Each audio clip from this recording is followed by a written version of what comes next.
जुन्नर आणि ठाणे जिल्ह्याच्या हद्दीत असणाऱ्या मुरबाड येथील नगर कल्याण रस्त्यावर दुधाचा टँकर आणि टेम्पो यांच्यात झालेल्या भीषण अपघातात 4 जणांचा जागीच मृत्यू झाल्याची घटना समोर आली आहे, तर 2 जण यात गंभीर जखमी झाले आहेत.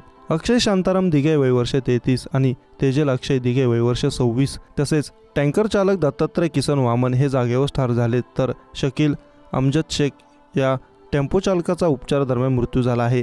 या घटनेने एकाच खळबळ उडाली आहे. जखमींवर आळेफाटा येथील रुग्णालयात उपचार सुरू आहेत. याबाबत निसार लतीफ पठाण यांनी टोकावडे पोलीस ठाण्यात फिर्याद दिली आहे. याबाबत पोलिसांनी दिलेली माहिती अशी की दिघे पती पत्नी हे नातेवाईकांच्या लग्नानिमित्त गावी आले होते, मात्र शुक्रवारी दुपारी परत मुंबईला दुधाच्या टँकरमध्ये माळशेज मार्गे कल्याणला जात होते.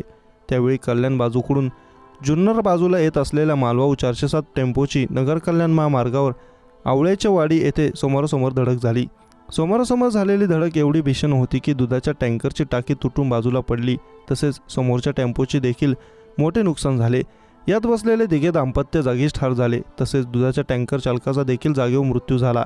तसेच टेम्पो चालकाला उपचारासाठी रुग्णालयात दाखल केले असता त्याचा उपचारादरम्यान मृत्यू झाला आहे. या अपघातात सुदैवाने दिघे यांचा 7 वर्षांचा मुलगा आरुष वाचवला असून तो जखमी झाला आहे. या प्रकरणाचा अधिक तपास टेकावडे पोलीस करत आहेत.